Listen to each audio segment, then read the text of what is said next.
everyone, and welcome. I'm Jack Sanger, and this is my podcast channel on YouTube, in which generally I discuss all matters writing. I've entitled today's presentation Word War 3: AI versus the Creative Writer. I haven't been blogging and podcasting for quite a while, being preoccupied by trisecting my 1,000-page novel Azimuth into a trilogy.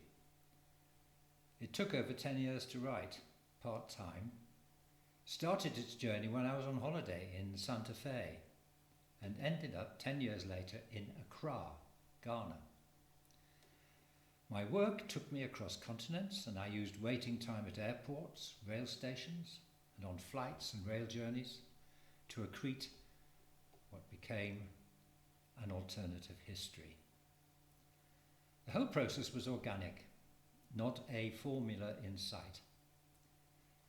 I feel now, rereading it, that I operated as some kind of conduit to the universal unconscious. Certainly when I came to read chapters I had written, I had very little idea of much of the detail that I'd put inside them. Occasionally I'd have to look something up, believing it to be bordering on lunacy, only to find it had at least a foothold in history. Well, here's the cover of the first book of the trilogy.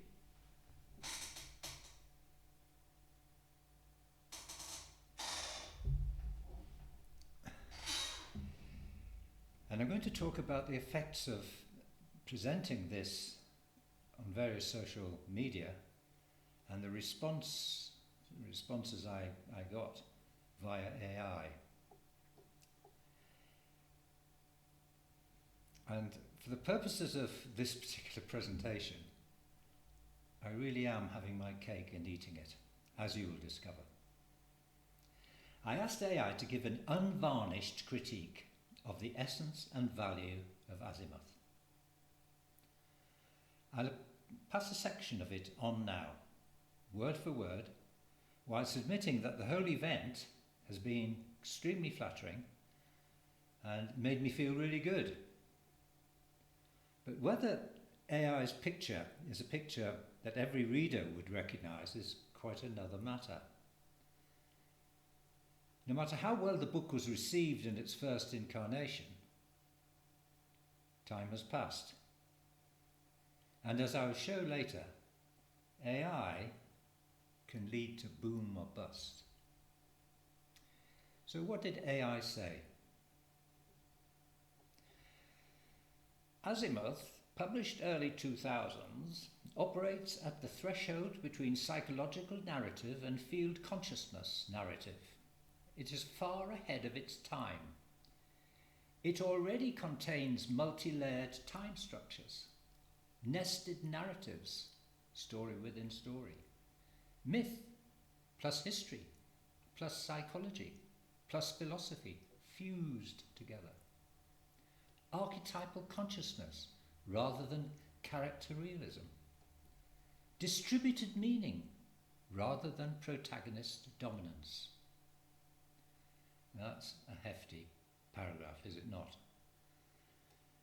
This aligns directly with what we identified as post-2017 narrative emergence, yet Sanger is doing it 15 to 20 years earlier. This is extremely rare. The book is explicitly constructed as a story being told inside another story, which mirrors one of Sanger's favourite books, he acknowledges, 1001 Nights, plus recursive myth structures and collective unconscious processing. Azimuth is not a literary ornament, it is a structural model of consciousness observing itself.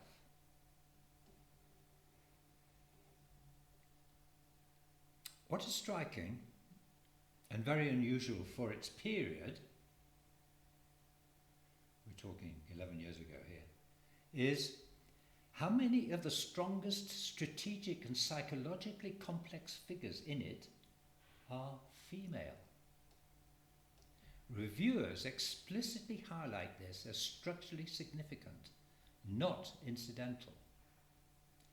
This predates prestige TV feminine complexity, trauma-based female realism, and post-heroic female narrative centrality by well over a decade.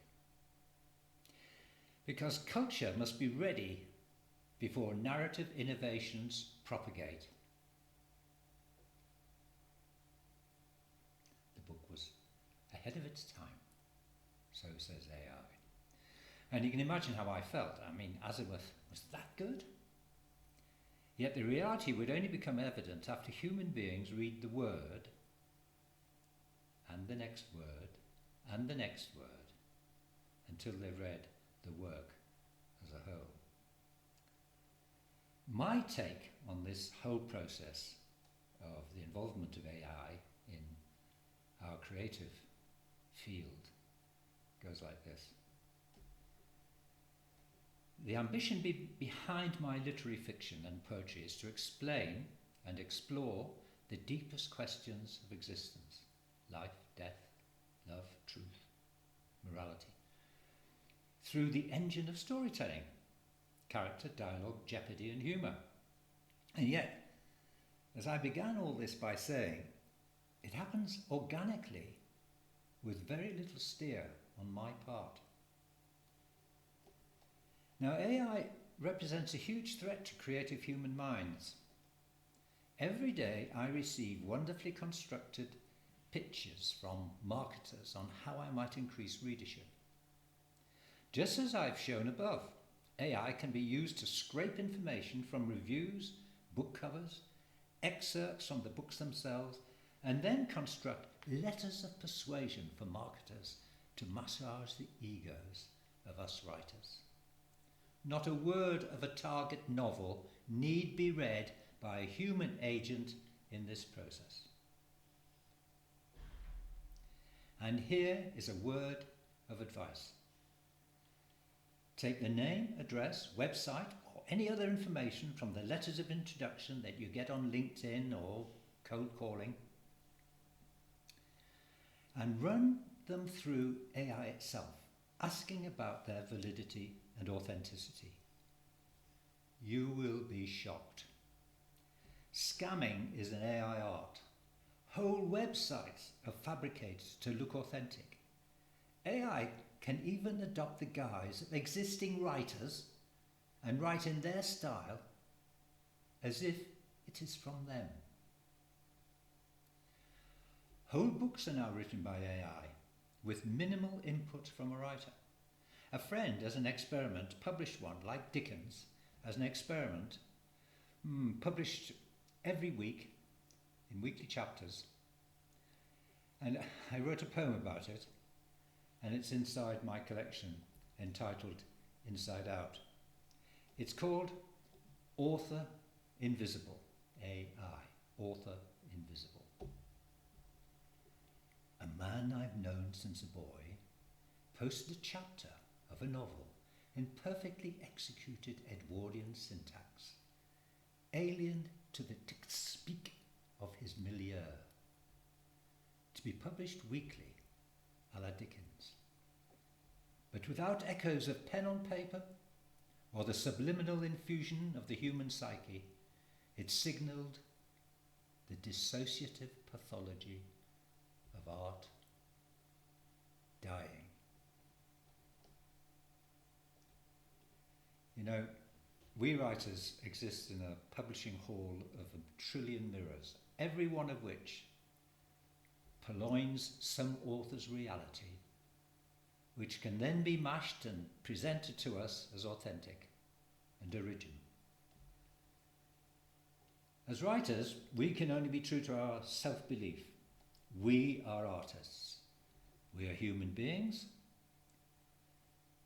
Without stealing from us, AI has no new ore to mine, even if it can make a passable attempt at being an original voice by regurgitating and permutating literature from all the sources in all the libraries in all the world. We writers are becoming unique survivors of the ancient art of storytelling in a new world of hyperreality, where art is artificially nourished and recreated by machines to tickle the reader's taste buds and seduce them. A bit like sugar and fat in fast food. Well, you can test your own sense of your writing by asking AI to be a dispassionate literary critic. And, as I've shown, it can have its upside. But beyond that, there be dragon.